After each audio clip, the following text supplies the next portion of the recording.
I just want to take a moment to just quickly express my deep thanks to the women and families who entrusted us with their stories. Their courage, honesty, and generosity shaped every stage of this research. With this was made possible through the strength of Aboriginal communities and also the unwavering guidance of elders who ensure this journey remained grounded in cultural integrity. I especially thanks to the 5 incredible Aboriginal matriarchs who formed our cultural advisory group. They offered not only cultural wisdom, but fierce leadership and mentorship. It has been an absolute profound honour to walk alongside them. Also want to just quickly acknowledge the supervisory team and all the services that were contributing to this research and cannot be named due to ethical reasons. So, but also to the funder, the Department of Justice, for giving us the funds to finish the research. Just before we begin, I just want to gently acknowledge that this presentation includes quotes and stories from Aboriginal women who have experienced incarceration, trauma, loss, racism, and systemic neglect. These are real stories from real lives, so they are powerful, but sometimes painful to hear. So please take care of yourselves in whatever way feels right for you. You're welcome to step out, pause, or check in with someone. You can check in with me as well towards the end. I do share these voices not to re-traumatize, but to honour their truth and create space for healing and accountability. So I thank you in advance for holding this space with respect and care.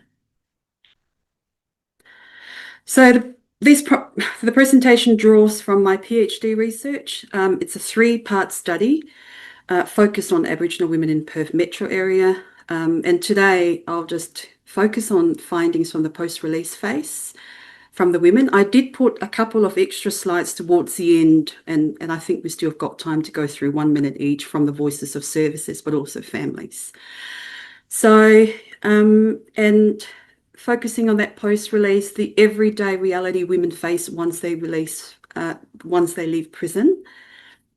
And while we acknowledge that incarceration is a key moment, what happens after the re-entry, the barriers, the lack of support is where many of most significant challenges emerge. And participants so we're 30 participants across the whole 3 studies, 10 Aboriginal women, all participants were all over 18, had been released for at least 6 months, and most had long histories of criminal justice involvement. So their stories and their lived experience form the heart of this research. So our methodology was guided by Yanning, and not just in terms of a method of data collection, but also a kind of decolonising framework rooted in relationality and reciprocity. So we're particularly inspired by the work of Atkinson and Kennedy. They're Indigenous researchers in the space to ensure transparency and navigated the tensions of working across both Indigenous and Western research spaces. So this meant for us honouring the cultural ways of knowing while also navigating institutional requirements. So really the approach was deeply collaborative, prioritising cultural safety, trust, and the centrality of Aboriginal women's voices throughout the entire process. So elders were, in terms of the recruitment and data process, elders were not just consulted. They were embedded in the governance of the research. We established a reference group of 5 respected women elders who guided protocols and provided mentorship throughout the key milestones. So their involvement was quite essential in upholding cultural safety, ensuring respectful analysis and interpreting findings in ways that honoured lived experience, but also reflecting Aboriginal community realities. For our analysis, because it was heavily qualitative research, was kind of mixed method, but towards the end, we've kind of taken this approach based on how heavy the qualitative research was. We applied the Prawn and Clark's thematic approach, supplemented it with the timeline script analysis by Kidley. So this this helped us trace women's experiences over time and revealing cycles of release, service breakdown, and reincarceration. And it was identifying critical moments for intervention, but also support. So we're going to publish a separate version of the timeline. We didn't get to decide that and put that in the whole thesis as a whole, but I think it was quite a nice, so we'll talk more about that one when it comes. So I've decided to put a bit of a diagram here, which really just gives you the kind of really idea that this research, it's driven by the 4 key questions. And that was particularly for the study 1, looking at what are the main barriers Aboriginal women face in accessing post-release health and wellbeing supports in the Perth metro area. Also looking at current services culturally safe and responsive to their needs. What are some of the systemic and social factors that contribute to those ongoing cycles of incarceration? But also, I think more importantly, was the recommendations that really shaped the research, was what sort of changes that are needed to improve reintegration and outcomes for women and their families and communities. And thank you so much, though. So these questions really reflect the priorities shared by women with lived experience who were central to shaping this whole research. The voices of women, this is kind of the message diagram, but I've decided to put this up because it kind of really summarises the voices of women make one clear thing, which is despite isolated improvements, the post-release system continues to fail Aboriginal women in fundamental ways. And many carried intersecting experiences of disadvantage, trauma, substance use, mental health struggles, family violence, child removal, and yet we're met with siloed, under-resourced, and often unsafe services. So these systemic gaps, often compounded by institutional racism, which left women falling through the cracks in some of the stories that came out, and for some returning to prison simply because there were no viable alternatives for them. And it's kind of almost seeing a mechanism of that survival mode of choosing prison. Safe and stable housing was described as one of the most consistent themes throughout the study 1, 2, and 3, and also described an unmet needs, an urgent and unmet needs. So many women were released into homelessness, overcrowded housing, or returned to unsafe environments. And that was due to the lack of choice, including violent relationships, with women being in violent relationships, and really kind of speak around the idea that without coordinated support, women felt isolated. They were very traumatized and hopeless. And as one woman powerfully puts it, I can't read the whole, but I think this one really stands out about, sometimes it's easier just to go back and stay in that lifestyle. So, and that commonality of the stories that women tells us about and housing instability wasn't just a risk factor there. So it was, for many, it was the tipping point back to into incarceration as well, and as a survival kind of in capturing those voices.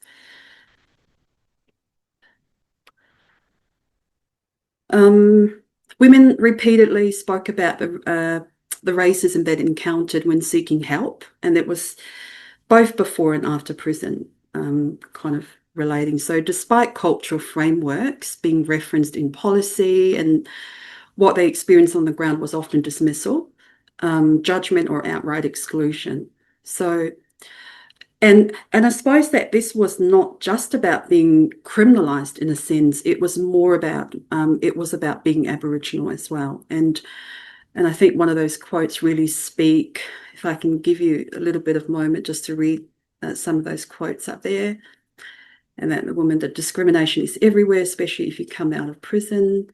And I think one of the key messages also from and also, sorry, this was also consistent throughout the voices of services from their perspective, but also families.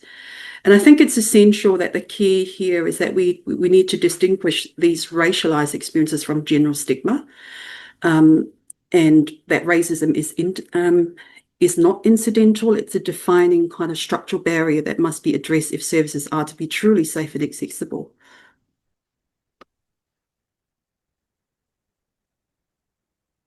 Women described how their trauma was often invalidated or minimised by the very services meant to help, and that was primarily looking at accessing crisis when they spoke about issues around refugees or getting support from Centrelink and that kind of where it's instead of being met with compassion, they were expected to prove their suffering really from some of the comments there.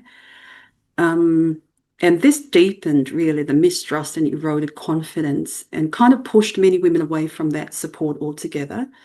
So, like one of the quotes there really speaks of that. And it does, I think, some of the key messages from those voices is that this kind of gatekeeping is not trauma-informed and it causes more harm for women as well. You know, the simplest of things that we do take for granted that we don't really think about how we engage with women in this regard.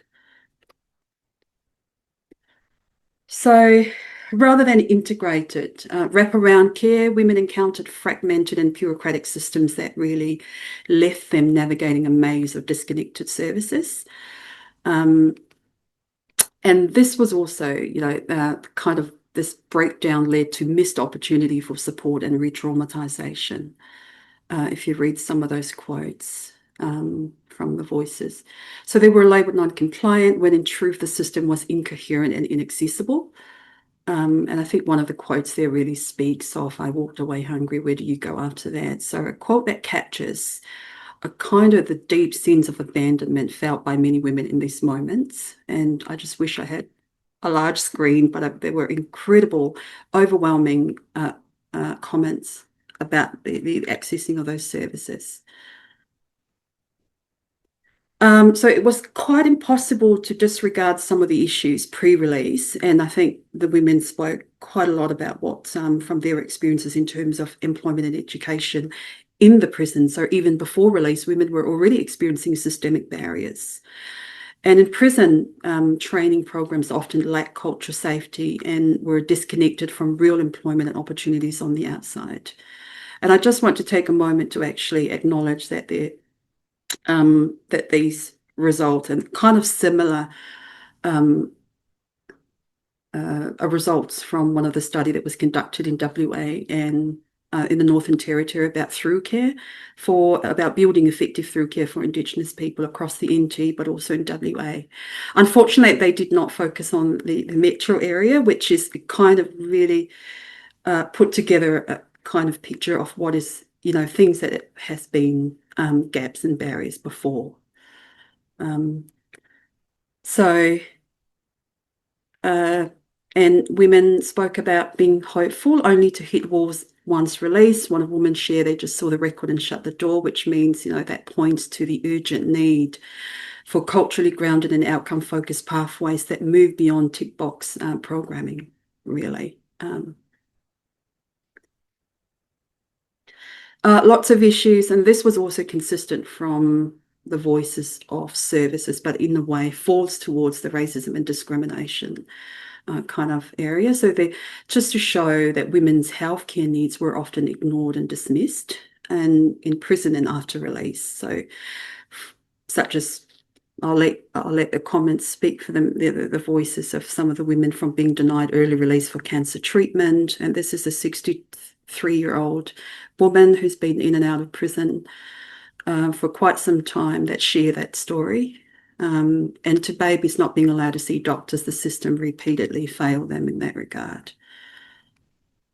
And I do want to acknowledge that, you know, when I did come across the stories, I did have to fact check with the Department of Justice just to make sure that this is the case of the support for babies. So there are external services who are doing amazing work with going into the prison system, providing supports for women, for babies. But at the moment, there's no, it's not legislated within the corrective kind of environment to have some sort of support in taking care of the babies of the women in prison, in custody. So, and these are not just policy gaps. And learning a lot from these voices is that they do reflect a deep lack of empathy and cultural understanding that continues to harm our women and families in the prison, but also on the outside. Here, also, many women spoke about the heartbreak of trying to reunify with children in care. And also this was one of the consistent theme. And the families also spoke about the impact of that on the children and for themselves within a system that offered very little support and high surveillance. So parole conditions were often impossible to meet. A lot of women spoke about that as well, especially when combined with housing instability and financial hardship. And being released without ID or Medicare access created those immediate barriers to survival. And I think some of these stuff that we do take for granted as ordinary people, not having an ID, like one of the ladies said, they let me out with nothing, no ID, no Centrelink, no Medicare. And that's just not poor planning. And I think it really does reflect off the institutional neglect of not meeting the basic necessity of those things upon release. And it has also been documented in previous studies that there was the case, I think, across other states as well. And it comes up as some of the issues on this for the women's stories. Many women, this was also the consistent theme from the voices of the services as well. Many women spoke about not feeling seen or heard in services due to a lack of cultural understanding. And they stressed the importance of that cultural awareness, not just training, but as a deep understanding of Aboriginal lived realities. So family dynamics, women's business, cultural protocols, and often weren't acknowledged in the services, kind of incorporated in policies. And this was the defining moment where when from the services perspective, when we start to ask the question about policy and what culturally safe policies do we have for Aboriginal people, and there was vaguely there was no response about that kind of understanding of the cultural awareness for the frontline workers. And when these are overlooked, and I think women feel judged or disconnected, especially when workers can't relate to those experiences. And one woman said, "You're trying to rebuild, but you're not being listened to," and speaks to some of the quotes that's already been in there. Services were most effective when grounded in relationships, especially with Aboriginal workers who understood women's realities. And I think, hearing that kind of over and over narratives from the women, having someone who could walk beside them, a sister, an aunt, or an elder, made women feel safe, respected, and seen. And this wasn't a wish for many. It was kind of sending the message that it's a call for cultural leadership and peer-based models that empower rather than pathologize, really. So, and some of the quotes there, I won't read, but if you do have the time, I think there was the quote down the bottom. I can't see it because of the screen. And that story, when she started telling me about, the things that she encountered, especially going into a seminar and coming out of prison and going into those seminar on a week after release or a couple of weeks after release, that was such an impact. And I learned so much by thinking, as an ordinary person, we do take that for granted. Just going into a seminar, it's easy. But for someone who's been in prison for that long, and women who've been going through that concept of being institutionalization and being in prison for 4 years or longer than that, it's a really huge impact for their mental health, but also their self-esteem.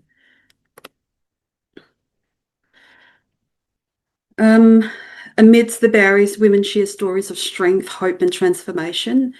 And this is where moments where culture, children, and personal insight became the catalyst for change for most of them. And that was a lot of the women, 100% of them in that anything. When we asked about turning points, what made you, break the cycle, it was either about family or about children or about moving forward from that. So I put I think that was my turning point. I couldn't do it anymore. So these stories, if they were to teach a lesson or kind of messages, is that these stories remind us that women are not passive recipients of services. They are agents of change, often navigating their own recovery despite those systemic failures, which was quite amazing to hear coming from women who with lived experience or been through the system. Women spoke about the healing of power, of sharing their journeys. And I think this was also one of the biggest themes came out. So 50% of women with lived experience in our cohort are now such powerhouses, and they are working in these spaces, which, storytelling became sharing their journey, not just for themselves, but also for others. So storytelling became a form of that resistance and a way to reclaim their voice and restore dignity. And a lot of those stories, and I can just sit there and read after, from that carry solutions that grounded in those lived knowledge and cultural authority. And these are not just participants in a sense. We're actually hearing leaders and advocates for system transformation of these women.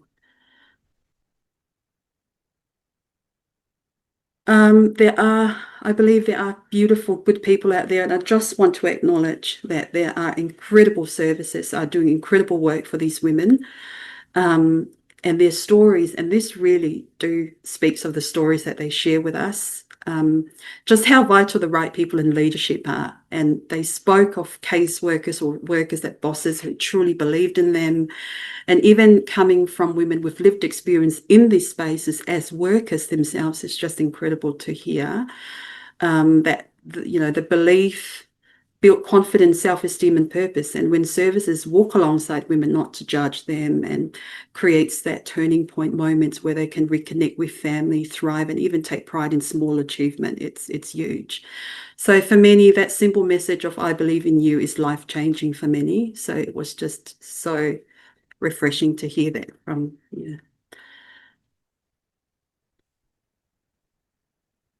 So just quick kind of recommendations. This is from the study one, recommendations. And I know that service provision plays a critical role in women's lives, and we need to move beyond kind of business as usual kind of message. And I think, with the widespread bureaucracy, punitive systems and superficial culture tokens are not enough and never have been.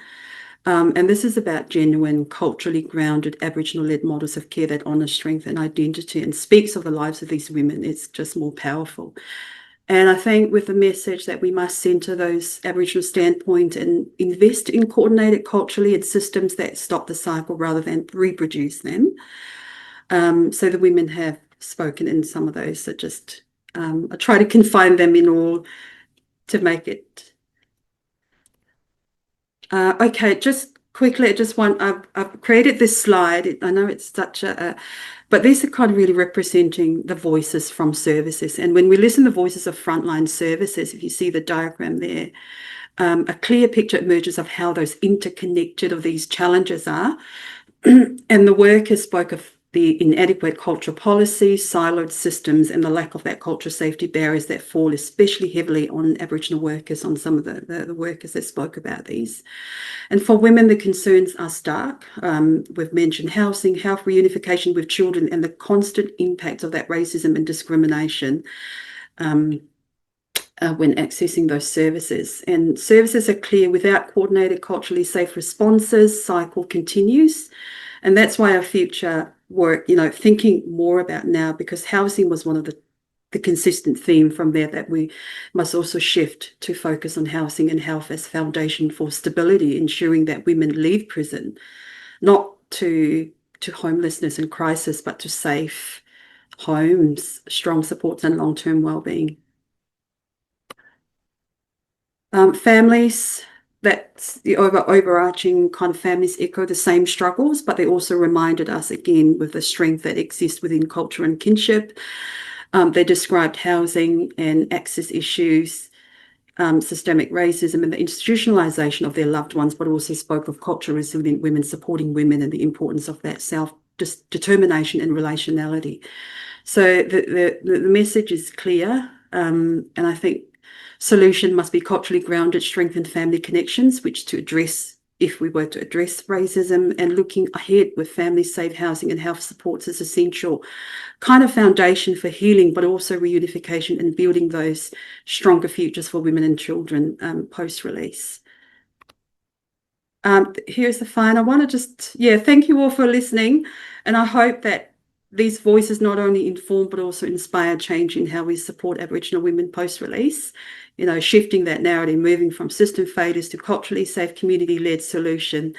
And I just want to I really hope that, those truths, to take these truths forward, not as a burden to you, but as responsibility. And I think we do believe that change begins by listening, but also, more important, must also end in action. Thank you.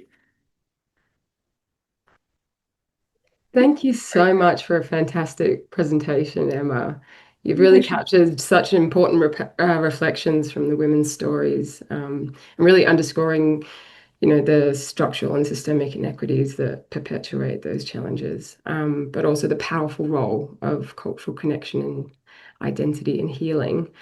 I'll invite anyone to put their hands up if they have questions, but also noting there's one in the chat. Andrea, if you'd like to. No, that's all right. It's interested. Oh, yeah. Sorry, yeah. I was just, I guess when we're talking about supporting women, and I should say, by the way, thank you. That was a really wonderful presentation, really important research. So thank you for focusing on that and then also sharing it with the group. But yeah, I guess just thinking about with women coming out of custody and having access to work so they can support themselves and their families, whether any of the women that you've spoken with have kind of reflected on how little they're paid for their labour while they're in prison, and also whether the nature of the work is useful in terms of getting employment after they're released, and I guess whether going back to the pay, obviously there are costs associated with being in prison in terms of phone calls and being able to stay connected with family, which is very much a focus of your presentation, but also providing that financial support to family on the outside while they're incarcerated. Sorry, I had to say, sorry, can you repeat that question again? Sorry, that was very rambling. But basically, in short, did the women reflect on the poor pay for their labour while they're in prison and how that impacted on, I guess, their sense of self-worth and being valued by the people they're working with and for, but also the cost that they have to pay in terms of phone calls while they're in prison so they can speak to their family members, or if they want to support their kids while they're inside. If you can kind of speak to that. Thank you. Yeah, no, that's and I think your the focus was the work that they do in prison. Is that what you mean? Just the work that they're doing in prison? Yes, while they're incarcerated. Yeah, well, it's quite difficult, and I think this is where the issue is when women, when you, in terms of equity of accessing the employment in prison is a huge barrier for women, and I think they spoke about. I think one of the key areas there that the majority of women have been put into cleaning, and that was one of the cleaning jobs. And I know that they don't get paid that much. I think $3 a day for some, in terms of, I don't know how much money they get from there, but I think they spoke about the barriers of getting the opportunity to do other things other than cleaning. So they often get knocked back if they do apply for jobs that, such as the kitchen, ends up serving and kind of, so it really didn't really, I think more was around the gaps or barriers to accessing, or the equity kind of getting the opportunity really to access those. And I think it's really important also, and I think this is where we kind of realised that when the women spoke about those barriers and gaps before post-release, pre-release, it's just really putting them in the very kind of setting them up for failure, kind of really on the outside accessing those employment supports, because that issue. I hope that touches the question, but they didn't really talk about the kind of the reciprocity or the benefit of getting the kind of money or something to support, for the outside. It was more around those gaps that they did not get the opportunity to have. Yeah, I hope that answers the question, or do you... Perfect. Thank you, Andrea. Louise. Hey Emma, great presentation, very impactful and moving. I was wondering if you could expand a little bit on the point that you were making about infants being brought up in prison, not being able to access medical care from the prison health services when they needed it. And could you speak to that a bit more? Yes, so based on what the women have said, because I did know that myself as well, in terms of so basically, the women have said, and I did confirm this from the health services there, that because they're not prisoners, or because legislation doesn't capture the responsibility of corrective services to providing that support, primarily because they're not prisoners, so it's not captured under that. But there are support provided outside for external providers coming in to provide those supports. So it is a really area that I would love to find out a bit more about, what some of that, why that is, if it's not being legislated properly in those, to be able to provide the support. And the question really around the safety of those children, if they were to reside with their mothers, what about after business hours? Like, because they're in custody for 24 hours and not getting that support is quite concerning. But yet that's a key area. I don't want to talk, but that's where we're kind of getting the impression that it's lots of around the accessing of. And I know that there is a nurse that goes in, and I know some of the not-for-profit organisation providing that kind of support and liaising with families to provide that kind of support, but not that I know of from the prison itself as a responsibility or a duty of care for the babies of women in custody. Yeah, I mean, it's just, sorry, not to chew up too much of your time, but I'm just thinking, like, they're effectively in the care of the state, and yet, Absolutely. On its face, it sounds like that's a real breach of the duty of the state if it's not providing accessible care to children that it's got the responsibility to care for, who are residing in its facilities. It's quite astonishing to me that they're not permitting that access. That's right. Thank you for sharing that, Louise. And Absolutely hopefully we can agree. find out a bit more. And I'm also really willing to and I did present at the complex population, the women, yesterday, and the fantastic lady, I think it was the manager at Bandia for the health, Judy. So, and I would love to have time with Judy to just talk more about that kind of, someone from the, and this is not about just, us and them kind of thing, and creating a really pathway to connect and to just something to work together, so, positive pathway through. Yeah, it's an absolutely, sounds really problematic and concerning, that lack of duty of care. Thanks, Louise. Lindsay. Yeah, thanks, Emma. It's really cool to hear about what you've been doing before you've come to join our group. I kind of have a reflection or an observation, not really it's kind of a half-baked question at this point. But I think one of the things that really stuck out to me when you were speaking, and Sarah, you may have noticed this too, is there's so much alignment that I've been seeing while reading through transcripts. So Sarah and I have been doing interviews with service providers in Perth around how they support the mental well-being of justice-involved young people. And a lot of the challenges that the woman in your work described were very much things that the service providers talked about, that are challenges for young people coming from the prison system and into the community. I think really it was just exception of what the woman noted in your study around, like, the well-being of their own children and perhaps the domestic violence, though family violence is a big topic in the interviews that we've done.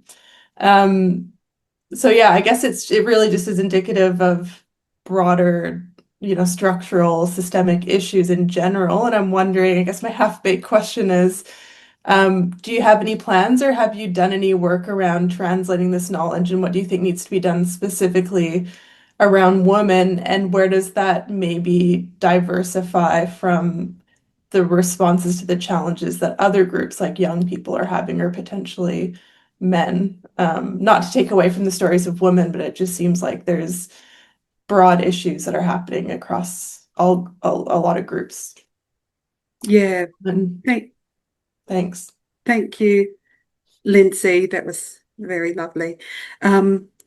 Yes, definitely. And I think to start with now, I think one of the key things that I would love to, and I've also with this research, I'm still keeping in contact with the people. I know that I'd love for it to, in terms of co-designing work, because we've done this kind of research, we're hearing the stories, but also I'd love for that involvement of the people that we gather the stories from to work with creating a space for providers and services when we are to look into making things better for women across the board, to whether it's FD, or alcohol or mental health. We really need to just utilize the people with lived experience, not just participant subject, but also just really involve them in proper co-designing of those services and practices, because what we're seeing across decades and decades of policies and things that have been implemented, there was a missing kind of puzzle in terms of the voices of these women and the voices of community, the knowledge, and especially the knowledge. And I think it was the key kind of lesson for me as a researcher, also as a worker from previous roles. It's so critical to have those voices be involved in genuine co-designing of setting up to whether employment, like for example, employment and housing. And women spoke about, it would be lovely to have women with lived experience run those houses, and being part, especially the short-term housing kind of crisis, needs to be run by women for women and people who can understand of how to provide that kind of service. So it means, I know it's going to be a lot of work, but it's still a lot cheaper than putting people out there in prison and things like that. So that is my hope of wanting to do that. To start with, we have to go for money. That's the biggest issue now. And what other services, and I mean, services also is really critical for them to have on board. And I'm not I've got this thinking of, now that I've done this research, what we can do and it's a question really not just for us researchers, but what we can do as researchers and as workers and as services and as women and as families and communities, to kind of create a pathway to come together to create that and make it happen, but really based on what they want, because they have spoken, they know the solutions to getting things done. It's just a way of finding that to come together. And also we need government too. We need their money to come and make it happen. Absolutely. And I mean, the service providers and people that are out there that are wanting to support these people, they want exactly that. And at least we're finding there's a lot of bigger, like broader systemic challenges that service providers face, and they want to do the best job that they can, but funding's a big one, or the siloed nature of services that's really interfaced in this space of lack of information sharing and often blocking access when they want to go in and support people before they're released. I'd also love to see the slides, because I didn't get to read all the quotes, but they're just so rich. So if you could share those, that would be amazing.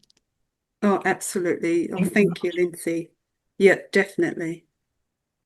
Thanks, Lindsay. And that, yes, it's such important comments around the need for co-design, co-produced interventions. And definitely finding, I mean, the start of your talk resonated from those transcripts that we've been reading around unsafety and essentially seeking safety in prison or youth detention. It's just astonishing. But I'll hand over to Monica, who's got her hand up. Hi, Emma, thank you so much for that great presentation. I was wondering if, as part of your conversations, the women brought up either of two things. One, access to legal services, not in relation to the criminal matter, but in terms of protection of care or maybe criminal injuries compensation or other types of legal matters, and how easy it is for them to access legal services. And as well as that, financial counsellors, so that they're not coming out with a whole lot of debt that they need to pay back straight away. Yeah, just wondering if you had any comments on that. Yeah, thank you, Monica. No, not particularly around accessing of the legal services. I think it was more around it was the social service, the basics of, and I think they struggled a lot with DCB. There was a lot going on because they're coming up with parole. Parole was the biggest barrier of having those conditions and then being told to look for a job, to do this, to do that. It was just quite overwhelming. And I remember there were a couple of participants, when we did touch on some of the questions around the other things, they said they've got no, said, I haven't even thought about that. It's just that kind of chaotic of all happening without support. And I mean, before, previously, I know that we know that these kinds of things needs to happen, like the pre-planning or the pre-planning needs to happen way before they get released. And it's still, we're seeing those gaps as well. Yeah, but not particularly around legal advice or counselling. Thank you. Thanks, Monica. I'll hand over to Wendy and then Shelley. Yeah, thank you. Powerful presentation and, great work. Mine is more a comment and perhaps a question. Some of the value of that qualitative research is it actually, visually there's lots and lots of services that are out there, and yet what we're hearing qualitatively from the women themselves is the gaps and the fragmentation. And I wonder about in the collaboration of services, whether that's ever achievable, because until we're measuring the outcomes, as in that their stories are improved, those services are funded as per activities, based on their activities, as opposed to are they actually working. So I think there's something in that. So I love the idea and fully support the idea of the co-design and the value of that lived experience workforces. So thank you. Thank you, Wendy. That's lovely. Oh, was that a question? No, I think the question would be, I wonder, like what it would take to continue more work like this, and that co-design, and what it would take for those services to consider that. Yeah, and I think it was. I'm sorry, it was quite. The services spoke quite a lot about the lack of collaboration.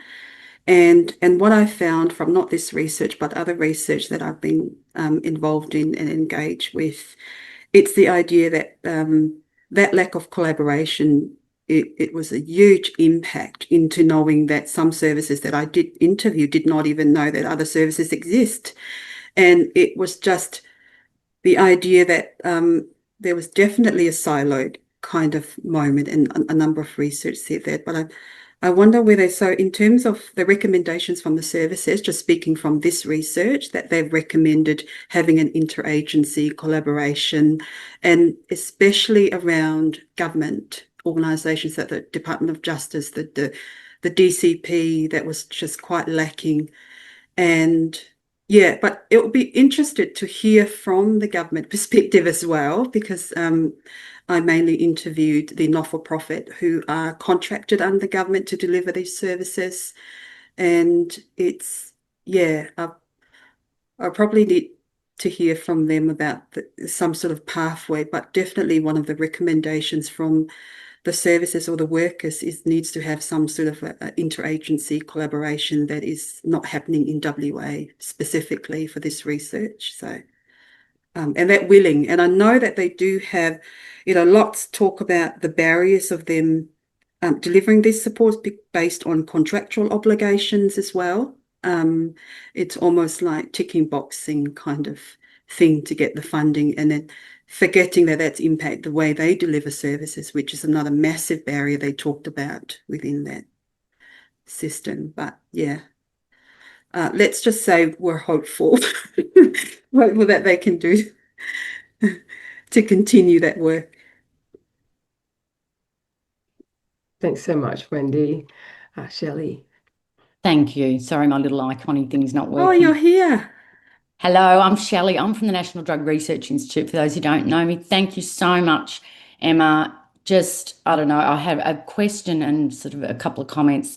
Just first to say, I think it just, is a powerful and painful reminder of how deep, deeply entrenched, I suppose, the injustices are for Aboriginal women in prison. And, despite decades of advocacy and research in this space, that, I hear these stories and I just think, nothing's changing. I don't know. And hearing you, Lindsay, talk about the transcripts that you and I think that's what you were saying, and Sarah, are looking at, around young people's experiences, made me think. My research was 10 years ago with young men in prison, and I explored issues in relation to their, their incarceration in adult prisons and the experiences of release, and very, the stories and some of the quotes, you could almost, just change a few words in there. We'd be, talking about, I don't know, the same things. One of the things I just wanted to comment, Wendy, on your comment about co-design. Rebecca Winter, who presented here, I don't know if there were some people here that saw Beck present on a project about community corrections and Hep C testing and treatment. She's just received, I'm on a grant, we've just received some funding through the MRFF to do some co-design work with the women's prison in Victoria around, it's an AOD service. So it's really exciting. Yes, it's really terrific because we've got a number of, we've got some Aboriginal services and some Aboriginal women who will be sitting on we'll have a sort of a cultural advisory group made up of Aboriginal women with lived experience of incarceration. So that's going to be a really good space for us to be, watching and learning from. Well, I had a question about, I don't know what the role is called in Western Australia, but in Victoria, in our Victorian prisons, we have it's called the Aboriginal Wellbeing Officers, AWOs. And you may have mentioned this, Emma, but I'm imagining in prisons in Western Australia, there is a role like that. And I wondered how well that's funded, resourced, what that role does, and whether that was something that you kind of, I don't know, have any sort of knowledge, and whether you're able to interview anybody in those roles. Yeah, so in Bandyup, I can only speak for Bandyup. So in Bandyup, they've just recently, and this is a very new role that they've created, an Aboriginal, I think it was an Aboriginal kind of mentoring role, but it's not a leadership kind of role. The transitional manager, and that's also one of the biggest gaps and barriers from some of the studies they've been involved in with women, experiences of women, Aboriginal women with disability in the justice system, that there was the lack of workers in the prison system. And one of the key recommendations that came out of there was that they need to have a lot more women elders going in to provide that kind of support. And I know from Bandyup, they had a role of, there was a young Aboriginal woman there, but it wasn't as stable because it was not contracted under the Department of Justice. So it was an external, that kind of, and I think they're really good at making, like there's lots of this, I just see that just putting on, these little, I don't know what they call it, but just almost like tokenistic kind of way to put people in there, not providing that long-term support or not putting them in positions where they can provide meaningful support for women in there. And that young lady, I think, comes in about once or twice a week And when you think about it, providing that support in there, they should have someone who's been appointed under those roles too. But yeah, unfortunately not. Not that I know of in the men's prisons, but for particularly the women's prison in the band yet. And I know they do create roles for the women, but the women prisoners, they do have their own mentoring role being put on this, but not particularly a worker or someone that can, yeah. Thanks so much, Shelley, and congrats on that grant. That sounds amazing. Looking forward to seeing what comes out of it. I think we have time for at least one more question. If anyone wants to hop in. Yeah, Stuart? Fantastic presentation, Emma. It definitely precipitated lots of great discussion. I've got one of those kind of nerdy meta research type questions, but I always reflect that I'm mostly a quantitative researcher, and we generate big, fantastic numbers, but consistently what resonates with people, and that's in terms of policy impacts as well as communicating with people outside of academia. It's these stories that really resonate with people. I'm just wondering if you can reflect. 'Cause I know that you've got kind of quant and qual skills. You're kind of a mixed methods researcher. Just your reflections on how we put all of this together and try to use it to create the changes that you've been talking about. Yeah, in terms of quant, definitely not. It's the least, and I'm dependent on you, Stuart, in terms of learning around the quantitative, it's not. But I think from learning so far from you and the team around, having that hard data and all that amazing, I think it's just, trying to find. I was quite struck by the idea that when Darcy, when you guys talk about the high levels of hospitalisation in those key areas, and I thought it is really kind of reflecting what the women have said in some of the issues and some of the, and I think it's more. This may not answer your question, but I'm just thinking more around having